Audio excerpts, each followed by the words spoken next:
Hello everyone and welcome to the Smashy Business Show. Today is Wednesday, June 25, 2025. I'm Abdul Majid Awan. And I'm Wad Ahmed, and for today's show, we're going to be discussing Majid Al-Futtaim's succession, specifically how Fadel Al-Ali has been named the chairman of Majid Al-Futtaim Group in, this major governance shakeup.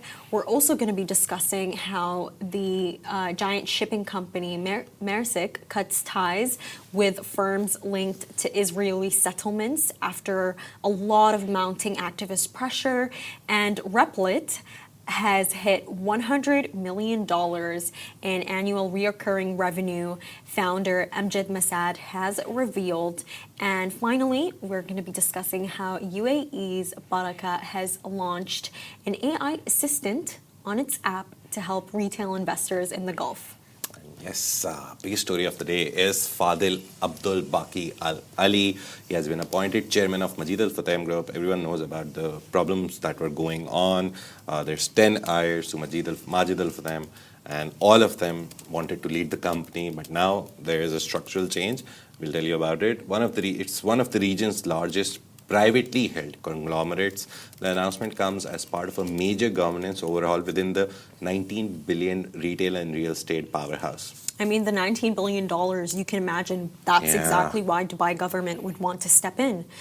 So Al-Ali, who also serves as chairman of the Dubai Financial Services Authority, replaces longtime chairman Sir Michael Rake. Now, his appointment follows a judicial committee decision formed at the request of the 10 heirs of the group's late founder, Majid Al-Futtaim. And in a statement, Al-Ali said it was a privilege and responsibility to guide one of the UAE's most beloved institutions as it enters its fourth decade. Majid Al-Futtaim Group operates in 16 countries, owns Carrefour franchises across the Middle East, Mall of the Emirates is theirs, Lego franchises and more, and employs over 45,000 people.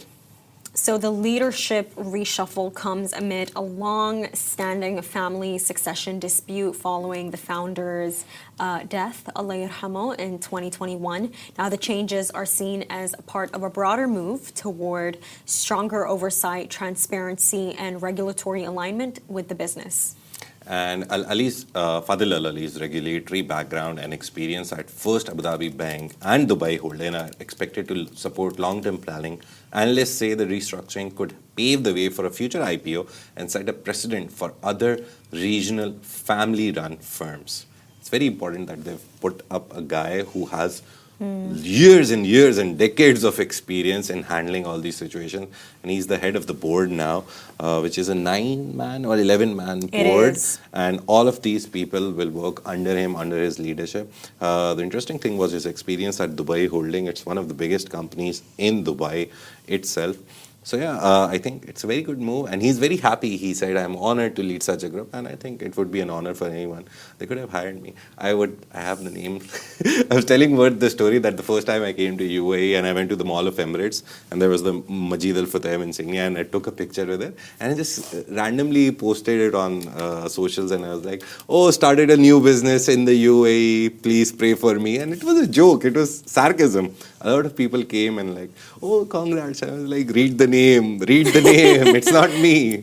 But yeah, that's a funny story that I have. But Majid Al-Futtaim has been so big for so many years. I think this should have been done way earlier, but now it's been done. And I think what's so impressive about Majid Al-Futtaim is that, they're shifting to adapt with the kind of, political ecosystem that we live in.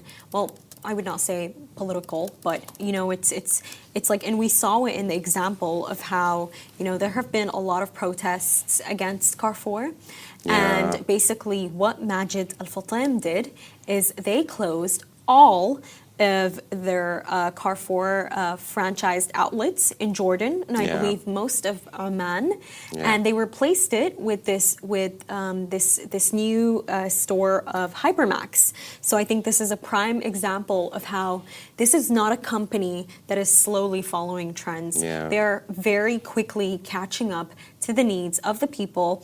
And just to let you guys know about the board of directors. So I opened the website. I'm not sure if it has been updated or not. And right now, there are 7 board of directors on the website. Obviously, Fadel Al-Ali. There is also a John Rishton. There is an Andrew Higginson. There is a Hamid Kazim, who used to work as a senior advisor for PwC. There is a Ahmed Galal Ismail, who is the CEO. And I think this is so interesting. Their chief financial officer is Ziad Chalhoub. Yeah. And I think that would probably explain why the concept store just managed to land in Mall of the Emirates. So the concept store, it is by the Chalhoub Group. And then there's also Peter Davison, the company secretary. So I think it's very interesting. They have not included every single name in the website, and I think by the way, apart from these, the other people are the family members. Then probably because these don't look like the family members. And you know what it is, honestly, and this is a growing trend that I've noticed in a lot of Gulf businesses, not just in Emirati businesses. If you notice, the founders like to take a back seat. Not take a back seat in the sense of the work, but they don't like being in the limelight. And I think it's a part of that like evil eye, or like that Arabic, like in our culture, we're very private. They prefer their privacy, I think. They don't want to be. Very rarely you see Emirati face-led brand, and in the newer generation it's happening, but like in the older generation there were very few. That is why we know Majid Al Futtaim. We don't have a lot of footage of him because there was no social media, but there is an example of the older generation following the newer footsteps. Majid, it's not even just about the fact that there's no photographs of him because of an old time. I remember I was watching this speech by Amal Al-Marri, the Emirati co-founder of SALT, and she was basically saying how for her, founding SALT, it was a part of this process of making locals leave their homes, making locals come out of their homes. She wanted the locals to feel like tourists in their own country. Because if you notice, by the way, I've lived here for a very long time, Majid, things were not the same 5 years ago where you would walk into a cafe and it's just full of local men and women. And it's like, this is why the changing of the landscape is important. Because by the way, like in Arabic culture, local culture, they love their gatherings. They love their sit downs in the majlis. So it's I think the fact that they're private, it is very instilled in their culture. But I think that you have businesses like SALT, you have the cafe culture that is completely changing things for them. And I think how networking even works, by the way. Yeah. I think they have such a nice culture of staying within their own people. And I don't mind it, actually. A lot of people criticize it, and I don't mind it. It's just the community. Like within each other? Yeah, it's just the concept of community. For example, in your country, in my country, every country has this thing. I think with the Emiratis, the good thing is that they're very minimal in population, so they like to stay within the community, know each other, have very strong bonds. Any country you go to, they have these cohorts of communities. In Pakistan, all the 4 provinces have their own language. So Sindh has Sindhi language, Balochistan has Balochistan, Punjab has Punjabi language, KP has Pashto and Afghani language. The thing is that they like to stay in the communities. But when you go out, you meet Emiratis, they're the best people to meet.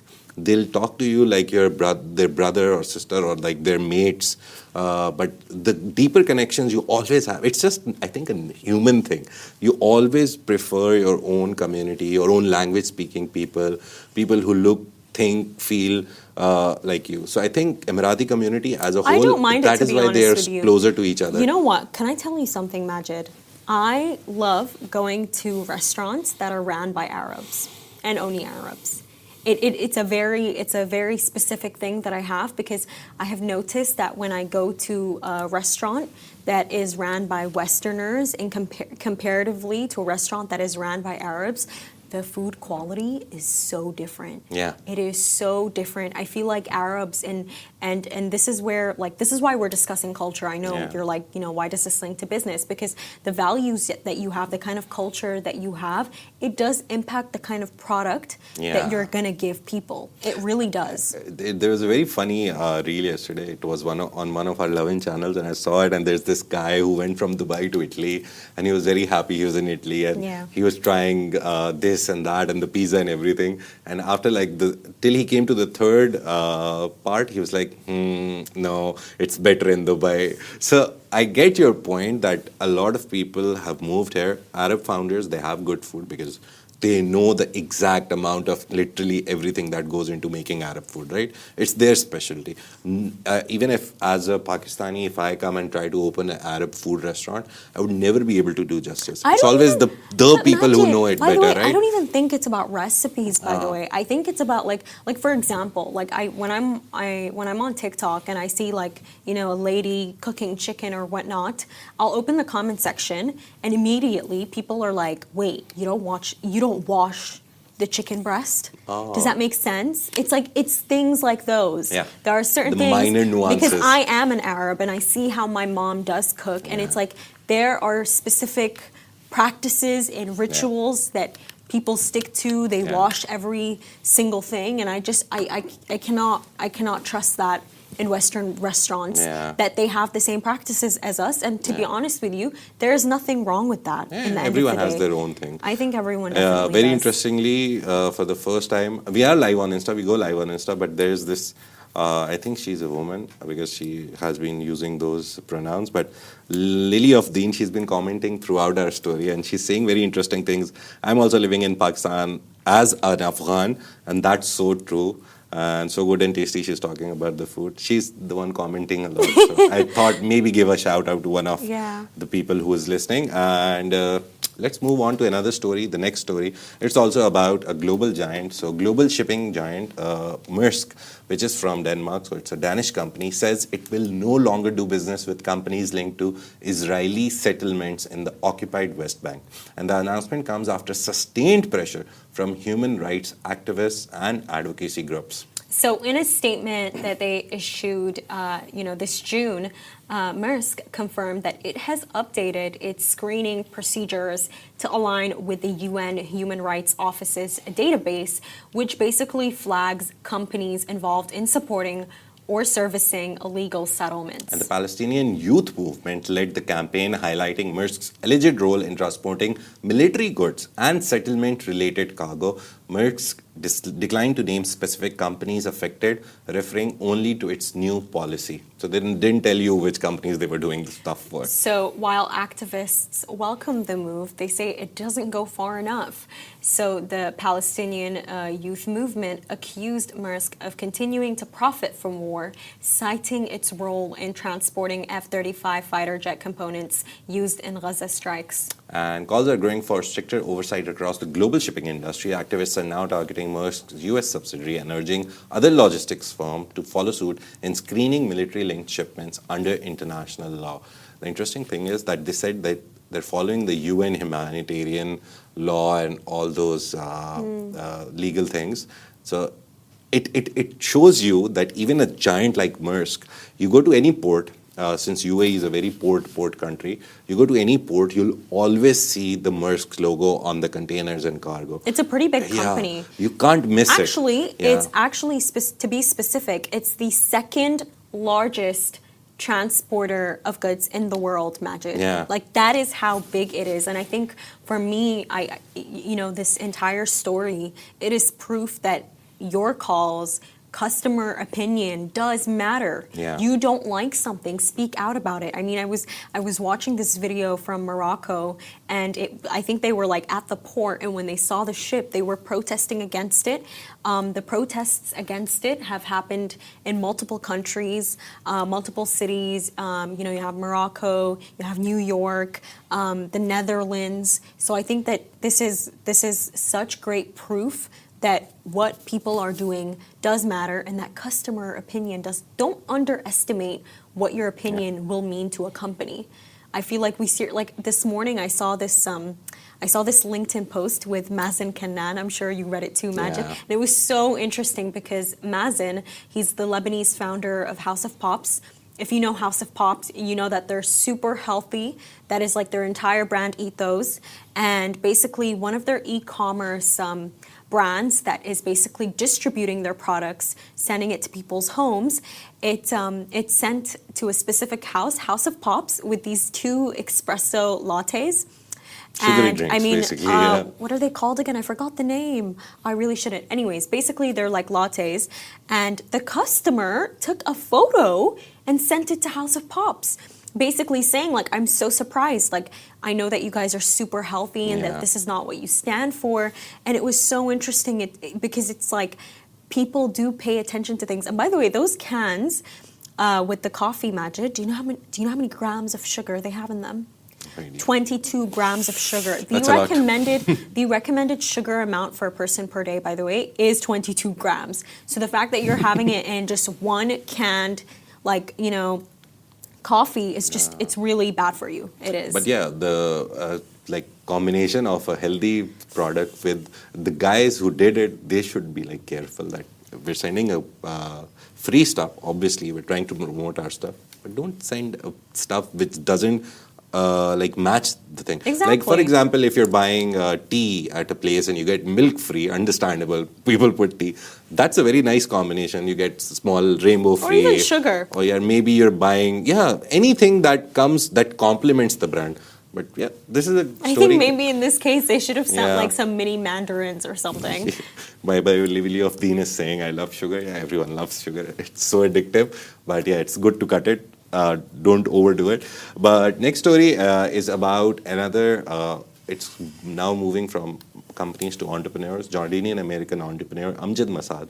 I recently found out in a speech of his that he is actually Palestinian, but his family moved to Jordan, so he has a Jordanian passport. Oh. So the full form would be Palestinian Jordanian American entrepreneur Amjad Masad, and it's really interesting because a lot of Palestinians, when they moved to Egypt or all those countries, they literally got those passports and they started calling themselves Jordanian or anything. But he is Palestinian at its core, and he has started a company, Replit, which has been there for a long time. But the very interesting thing that came out is that he announced that his cloud-based coding platform, Replit, has crossed $100 million in annual recurring revenue. Annual recurring revenue, in very simple terms, every year they will earn $100 million now because of the clients that they have or the people who are actually paying for their services. The update was shared on LinkedIn by him. So this milestone, it marks a tenfold increase from just $10 million at the end of 2024.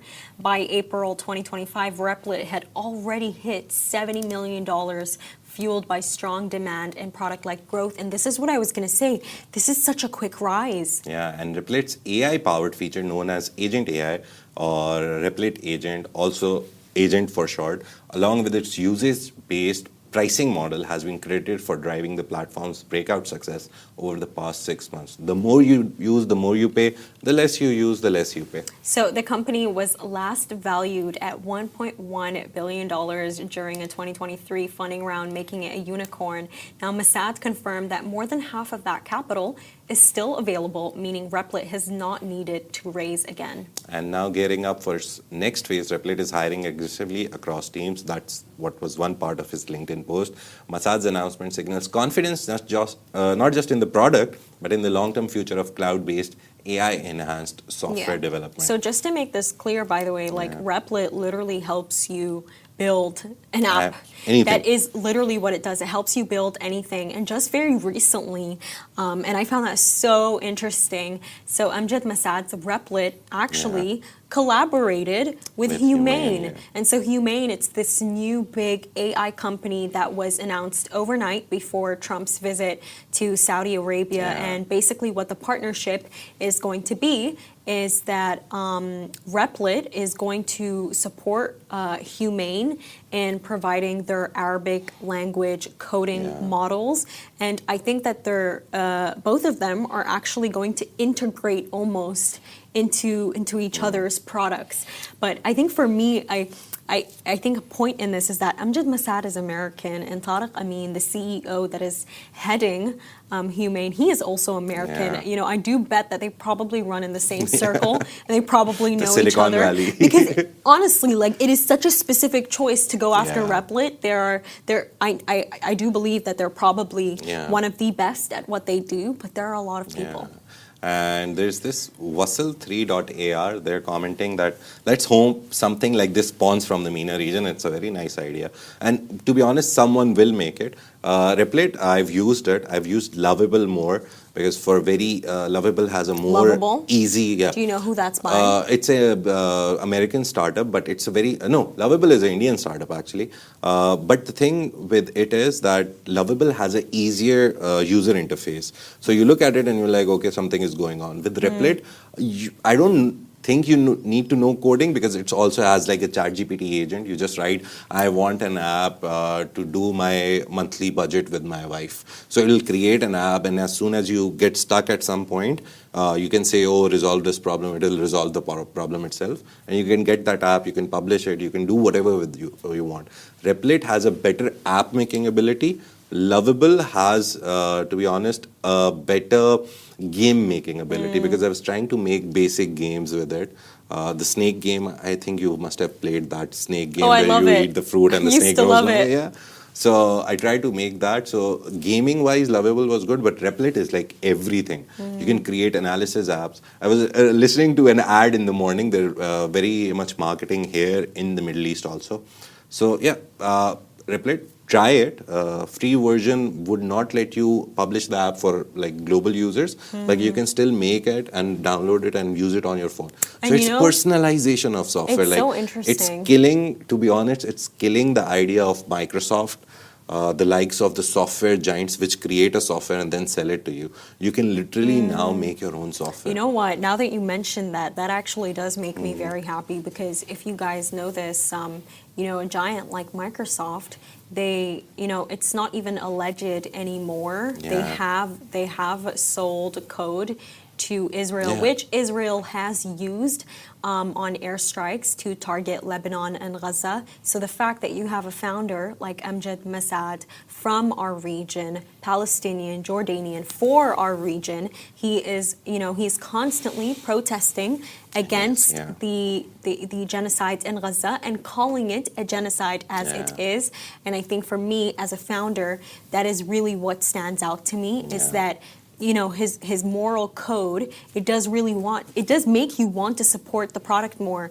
And like, just like on a further note, like, you know, for all the negative Nellies out there who are like, oh my God, the rise of AI is like so scary. I feel like, to be honest with you, Majid, like over time, people have kept saying things are getting like scary. You know, when we started getting like iPhones, oh, this is like really scary. Like somebody can stalk you. Make sure to like put a sticker on your laptop, on your phone. It's like the more things are being developed, it's almost like society is telling us to be scared of them. But no, that's going to make our life so easy. It really is. Even I'll give you a very weird example just to make it make sense. Internet came, everyone was against it. Then some of were in favor of it, and now everyone is in favor of it. Then even today, in this world where you travel in an aeroplane and you see the world, actually, there are people who still call the earth flat. So you can never fight with humans on what they want to believe and what they don't want to believe. They will believe whatever they want to believe. The good thing is with AI, it's simplifying processes, it's making them efficient. The problem will come and has come eventually. There's jobs that are being lost. We talked about Microsoft, Google, a lot of them are firing one person developers. can probably do something faster. So a lot of them are becoming redundant because they didn't develop skills to stay in the market. You know, we've talked about it so much on the show that as with AI, we're a very AI forward company. Augustus Media, Smashy Business comes under it. As a whole, our founder, our whole senior team, the content directors, every single person who walks into this company, we're very clear to them that use whatever AI you can. We don't mind. However you can make a process efficient, quicker, we'll love it. And even if an intern comes and proposes an AI which is usable throughout the company or for the content team, for commercial team, for any team, we welcome it. Because that is how the world is moving. If you don't move with the world, if you don't move with the technological advancement, you'll stay back and everyone will run away. We saw that with Lana. Remember the whole press release and the whole event about it, there was AI mentioned like 4 or 5 times that we are trying to make it AI powered and this and that. So it's very clear that everyone is focused on AI. At the same time, though, Majid, I think like companies really need to stop being funny. Like you're not going to sell me a product by just saying this is AI powered. Like, do you see what I mean? Because I feel like, especially with writing Majid, like by the way, people. I remember I went for this event, right, and it was with like a bunch of media peeps. it was a bunch of them, like, editorial director this. And I remember I was speaking to this director, and he was like, to be honest with you, like, I don't like it when I read a piece of news, and I can tell it was written by AI. It's like, yes, AI is great. Not everybody knows how to use it. Not everyone knows how to use the right prompts. So it's like, as a company, if you're coming to me and you're telling me, oh, my product is AI powered, do you see what I mean? Like, that is not, is that going to sell to you immediately? Like, no, it will not. There was a time, I think 1 year ago it was, but now literally you open any website, any app, anything that has some technological function, you will see AI on their face of page, like AI powered. Okay, you are AI powered, but how? Explain it to me, and how you being an AI powered product will help me. That's the question, and that's the answer that now you need to Exactly, tell. and if you're AI powering, like, how are you doing it? Like, that transparency, it's so important. And just before we move forward, there's a lot of worries. comments coming. Thank you, Lily of Deen, for commenting. I think you broke the silence and everyone is commenting. Just quickly, we'll read to the last story. So that same account, Wasal3.dr, did say, we are Arabic blockchain names catering for Arabic speakers, started here in the UAE. Good job. We love homegrown startup. We'll look into you. We'll see what you guys do. There's hello from one person. Just scroll down a little. Let me find him. That guy said hello back. Lily of Deen also says that it's welcomed AI. But yeah, Vard also joined. Yeah, I just joined. I just joined. She's like, I want to read also. About. But yeah, it's a very interesting thing going on. Thank you for commenting. Yeah, you can be a part of the conversation. We'll read your comments as we go. It's good to have another perspective from the audience. We would love feedback. It is great. But just to further the discussion on AI, so UAE-based trading app Baraka has launched an AI-powered investment assistant aimed at retail investors. So basically, the tool offers real-time insights, earning updates, and personalized financial news for users trading U.S. stocks and ETFs on Baraka's app. Yeah, and it's founded by Canadian entrepreneur Firas Jalboot. Baraka has positioned itself as a regional alternative to global apps like Robinhood, built specifically for the Gulf's financial landscape and user preferences. Baraka offers features in Arabic, supports local currencies, and includes Sharia-compliant tools. So since its launch in 2020, the app has expanded across Saudi Arabia, Qatar, Bahrain, Kuwait, and Oman. And the new AI feature adds to Baraka's Content Hub, Investment Academy, and financial newsletter. We actually follow the newsletter, and we saw it, and our owner was like, oh, this is a new thing. And since it's been started here, why not? We support local startups as much as we can. It's very interesting that we as a media company also do stories about media companies which are coming. They are kind of like our competitors, but if they do something nice, why not? We covered Monify so much. Obviously, we covered them firing people, but we also covered Naguib Sawiris' daughter joining them. When they launched, we did a story on them that, oh, they're launching. Lana, we are covering. So we don't mind competition. It's good. It's healthy. It's I think it's part of your growth. If you don't accept competition, you're not growing. For sure, and backed by $26 million in funding. Jalboot, formerly of Barclays and Wamda Capital, says Baraka's mission is to support Arab founders and reshape how everyday people across the Gulf build wealth. I think that, this is a company, it's a great example of these like regional and investors that are growing in our region into entrepreneurs. And I think that it is so beautiful to see.